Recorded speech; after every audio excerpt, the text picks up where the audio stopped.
Good day, everybody. Dr. Dempsey here On Call with Doc Dave.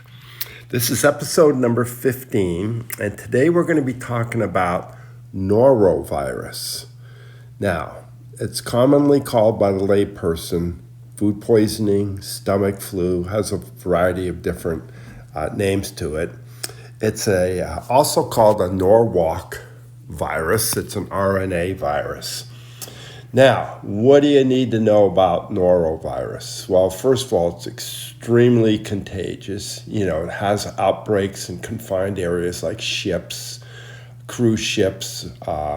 You hear the news all the time. 400 people come down ill on a cruise ship with, norovirus. Now, just a little bit of history on me. I was a cruise ship's doctor for a number of years back in, 2010 to maybe 2015. I was fortunate enough not to have one of these outbreaks, but we did have people that occasionally had it, and generally because of the contagiousness of it, you have to isolate them in their cabin from the onset of symptoms until about 2 or 3 days after the symptoms go away. So your whole cruise can be consisted of in a dark cabin sucking on Gatorade or Pepto-Bismol.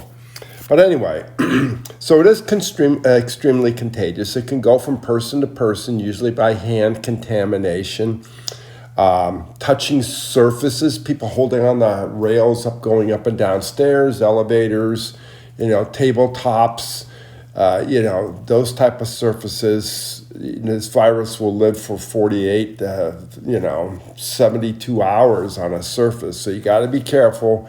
And they go through the ships and they completely decontaminate, sterilize, Clorox, wipe down all the surfaces. Now, it's also foodborne because it's called food poisoning. Salads, sandwiches, ice, cookies, raw or undercooked shellfish are the most common causes of norovirus. Now, symptoms usually come on 12 to 48 hours after exposure. Symptoms can last anywhere from 24 to 72 hours, and you are contagious until your symptoms stop for another 48 to 72 hours. So you start feeling better, you got to stay home, you got to stay in bed, start rehydrating again. It doesn't go away just because you start feeling better.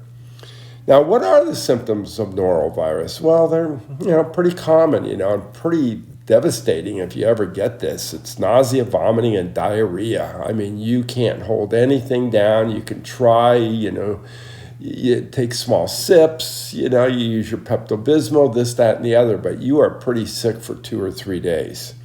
You get bad stomach cramps. You can feel your abdomen cramping up on you. You get headache, fever, and body aches, so you just feel lousy for a few days. How do you diagnose it? Well, the above symptoms will pretty much diagnose it, but you can, your doctor can do a stool sample and look for, white blood cells in the stool or an RNA virus in the stool, but usually you don't have to do that because by the time you do that, your symptoms are generally cleared up because it takes a couple of days to do that test.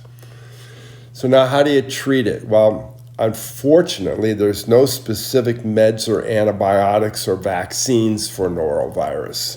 It's all about trying to stay as hydrated as you can. Small, frequent sips. Don't be guzzling down a bottle of Gatorade or anything like that. It'll come right back up. If you do use Gatorade, dilute it down.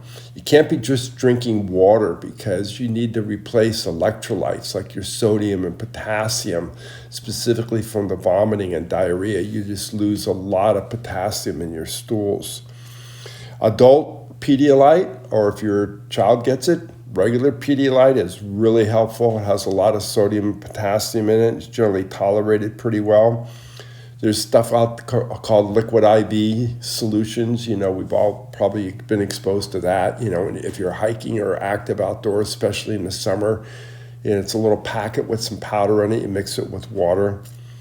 Pepto-Bismol really helps slow down the cramping, gets rid of most of the diarrhea, and it'll allow you to tolerate PO liquids a little bit better. And if things really get bad, your doctor can get you some antiemetics, which are anti-vomiting medication, either in the oral form like Zofran or in suppositories like Phenergan. If you really get sick, it's been 2 or 3 days, your urine output is dropping, your mouth is really dry, you stand up, you get lightheaded, dizziness like you're going to pass out, you got to go to the ER and get IV hydration. A couple of liters of fluid will make you feel like $1 million. There's also something called the BRAT diet. For all of you who've had kids with diarrhea and stuff, BRAT diet stands for bananas, rice, applesauce, and toast. And that will usually calm your stomach down and give you some nutrition. So the last thing is kind of how do you prevent it? Well, wash hands, wash hands, wash hands. Use soap and sanitizers. Don't just use plain water, hot water to wash your hands. Wash them for, at least 30 seconds. Scrub them up really good.